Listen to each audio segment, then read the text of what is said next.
Hello and welcome to Toy Polloi 2, and today we have an unboxing video as I've had a few packages arrive. I bought some bits off eBay for a project I'm hoping to work on. I've had a gift box arrive from Japan from my good friend Yuichi. I also picked up some bits locally from another friend of the channel, and I've had a rather large box arrive from Neil, which is so big I can't get it on the desk. So we are going to take a look inside all of those. Let's get on with the video. So let's start with an eBay buy, and this is an eBay buy because someone sent me some bits a while back. Sean actually sent me some M.A.S.K vehicles, and one of those M.A.S.K vehicles was a busted up M.A.S.K Rhino. Now I have covered restoring a Rhino over on Toy Polloi, but the Rhino that Sean sent was broken in some different ways, and I thought it'd be fun to do a second restoration video on that Rhino, but it was missing one key bit. Well, there was one bit that I knew that I couldn't repair, so I've been waiting around to find a M.A.S.K Rhino that I could buy cheaply so that I can fix the one that Sean sent in. And this week on eBay one turned up, and it was on sale for £1.13, and I managed to buy it for £1.13. Obviously postage was a bit more, so I think in fact this whole package cost me £5, but it just shows that you have to be sort of patient when waiting for parts. The bit you need will eventually turn up. So in here I'm hoping is the sort of busted up M.A.S.K Rhino that I picked up off eBay with the part that I need so I can get on with that project, because otherwise I think I have everything I need for the Rhino rebuild. So what have we got in here? Well, we've got lots of packaging, which is pretty good considering it was only here at £1.13. As I say, this is what I bought. Ooh, it's actually a lot heavier than I was expecting. I've forgotten how heavy the Rhino is. So here we go. This is what I managed to pick up off eBay for £1.13. So I say, yeah, it was £5 with the postage. It's a really smashed up and sort of well-loved Rhino. We're missing the doors, the bumper has been broken off, it hasn't got the little wing piece there, hasn't got the door here or the flap there, or the rear section. But that doesn't matter because the piece I needed was actually this whole rear panel, and that is in really good condition. And so for £1.13, this is an absolute bargain. This is all I need to get started on that project. So I'm going to be starting on that this week now that I have all the pieces. So yeah, that was a real sort of good find. Often you find the remains of Rhinos for a lot more than that. So yeah, I was very pleased to find that. And Sean, keep an eye out. You will be seeing this and the remains of the Rhino you sent me being fixed up very soon. Next up, we have a local pickup because a friend of the channel, Nick, who I meet up with at the Sept Toy Fair, messaged me to say that he'd picked up a couple of Miles Mayhems on a trip to Denmark, and would I like to get them? So we met up for a coffee, and he very kindly passed these two over to me. So we have two new Miles Mayhems. One includes the mask, which is really good, and these came from Denmark from a shop called Pop Cult Gang. I've not heard of this, but I just started following them on their Instagram. It looks like quite an interesting shop. So Nick, thanks. These are absolutely amazing, and that is two more to go into the project. Another regular contributor to the channel, Bob, got in touch to say that he'd got a couple of spare $6 million man shoes that he'd like to send over, because he saw that I'd recently repaired that $6 million man over on Toy Polloi, you know, rebuilding him, breaking him apart with a hammer, and the last thing I was actually missing for him was a couple of shoes. And so Bob has very kindly sent over a couple of bits, and it looks like some other cards as well. So let's take a look at what Bob has sent. So we have here, yeah, indeed, we have two of these shoes for Steve Austin. So these are his red trainers. These are the sort of things that are easily lost on Steve Austin. The socks are the ones that I've never had any original socks, and shoes are the second sort of hardest bit to find. So Bob, those are absolutely amazing. He's also included some cards which are from Jerry Anderson's UFO. So we've got pictures of the sort of various scenes from UFO, including the interceptor ships, which I think are some absolutely fantastic designs. There we've got one of the aliens, one of the shadow control vehicles, and part of the moon base. Those are pretty cool as well. I've not seen those. I wonder what year those are from. 2016. Very cool indeed. So Bob, thanks, that's amazing. I'm going to go and put these straight onto Steve Austin. This package has come from Japan, and my good friend Yuichi. Every time we go to Japan, I always meet up with him and his family. You will probably know him better as Toy Cats or Toy Cat Showcase. I've shown his shop many times in my videos over on Toy Polloi. Sadly, he doesn't have a shop anymore, but he still sells and trades toys. He does all sorts of things at various toy fairs. When we meet up, we always tend to swap and trade toys, and so this is a sort of surprise box that he sent over, and I did have a quick look inside just to see what was there, and it's some absolutely amazing stuff. So let me bring these out and I'll show you what they are. So we have a couple of costumes for the Henshin Cyborgs. Now I've shown them here on the channel as well, actually on Toy Polloi and on Toy Polloi 2. Those are the sort of clear plastic robots or androids that were based on Action Man. and these are 2 outfits for those figures. This one has a big S on the front. I'm not quite sure what these are sort of called, so I will be looking those up, but these are rubber suits that you put on those figures. So that one looks absolutely fantastic. And then we have another one here which has little arm pieces and feet. There's also a sort of devil's head there, so I'm imagining this is for the King Walder version of that figure. I do actually have a spare Henshin Cyborg sort of sitting next to me, so I'm going to go and grab that and I will put this outfit on just to see what it looks like. There is also this little package here which has some sort of Star Warsy pieces in. One of them is vintage and one is modern, so let me open this up and take a closer look. So the more modern one is this, which is a little pin badge, and it says this was a limited edition pin badge that you were only available to get at Tokyo Station from the Star Wars store. So there's a sticker there, and we have a Star Wars Power, it says Power the Force badge. That is definitely going to go on one of the nerd vests, and that will be going on my noteboard. So those are fantastic. And then here we have a vintage 1978 Takara R2-D2, and this is a pencil sharpener. I've never seen one of these before. I'm going to say this is probably a Japanese only thing, especially as it's Takara. So it looks like you've got the pencil sharpener at the bottom. I'm guessing you remove the head to get the pencil sharpenings out. That is absolutely fantastic. I've never seen one, and that is going to go straight on display here with my other little R2-D2s. Absolutely fantastic. So Yoichi, these are really amazing things. Thank you for sending them over. Let me grab a Henshin Cyborg and we'll put this outfit on him and see what it looks like. And here we go, here are the outfits to put together. The guy on the left is actually called Rock Baron S, and the one on the right I think is Satan King Walder, so I put him on the wrong body. It should be on a King Walder body, which is sort of purple, but I don't have any spare of those, so I've just put it on a Henshin Cyborg one at the moment. As you can see, they are absolutely fantastic looking, so I do need to say a massive thank you to Yoichi. These are really cool, and 2 outfits that I didn't have, so these are going to go straight in my Henshin Cyborg collection.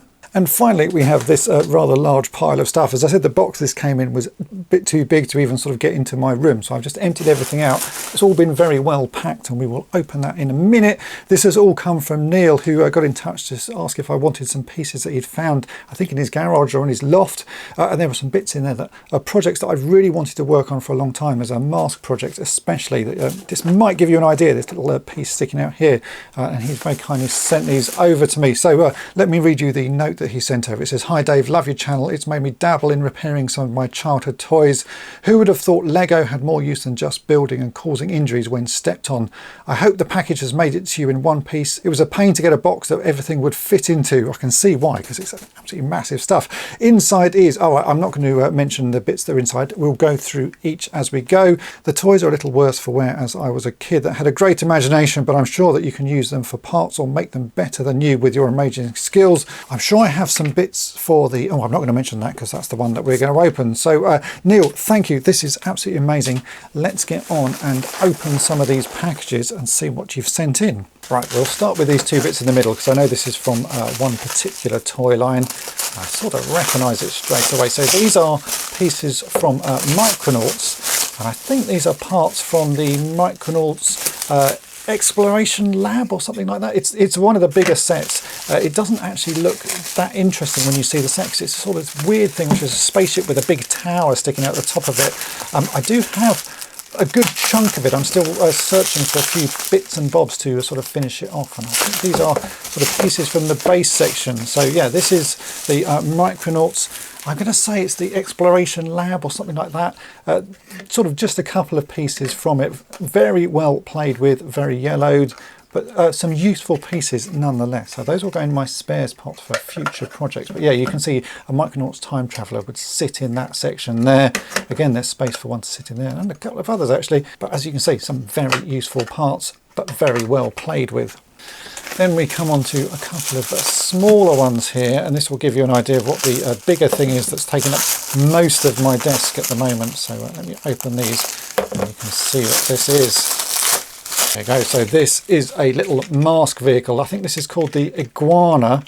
Again, looks nicely played with. Is it all there? It certainly looks all there. I don't actually know how this one works, but there's some blades and pieces. You can see blades sticking out everywhere, and guns and all sorts of bits. So yeah, that's a nice little vehicle. I think I have the figure for that one, so I'm definitely going to sort of dig him out. Just needs a good clean. Does that? Oh, I see that bit. Ooh, pulls back like that, so there's space for someone to sit there. and then I guess you press a button. It's always a button somewhere hidden that transforms it, but a nice little vehicle. So yeah, that's the M.A.S.K Iguana, and I think there was another sort of the remains of another smaller vehicle here, which I think is the Vampire. Again, it's another of those little bikes that flips open. Yes, indeed, there we go. So that is the M.A.S.K Vampire, missing the sort of windscreen glass there, but appears to have most of the other pieces. If I press that button on the back, it should transform.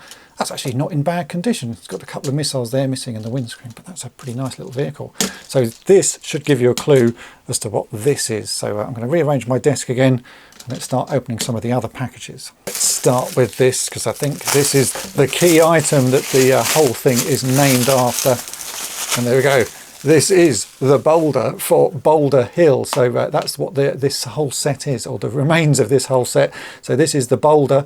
Seen a little bit of action there, a bit chewed there and a bit cracked on top, but it's a very key piece for the rest of this set. I'm hoping there'll be sort of enough pieces here that we can actually sort of put most of it together, and I can see what I need to find for restoration purposes. We've got a couple of panels here with detailing on. All the stickers have been well worn and sort of mostly missing, but the panels themselves look in pretty good condition. I don't think there's anything much broken on those. Even a little poster there. That one's got all of its clips in place. Just yeah, missing some stickers. And again, that one looks in pretty good condition. Again, apart from stickers, that's in this piece here.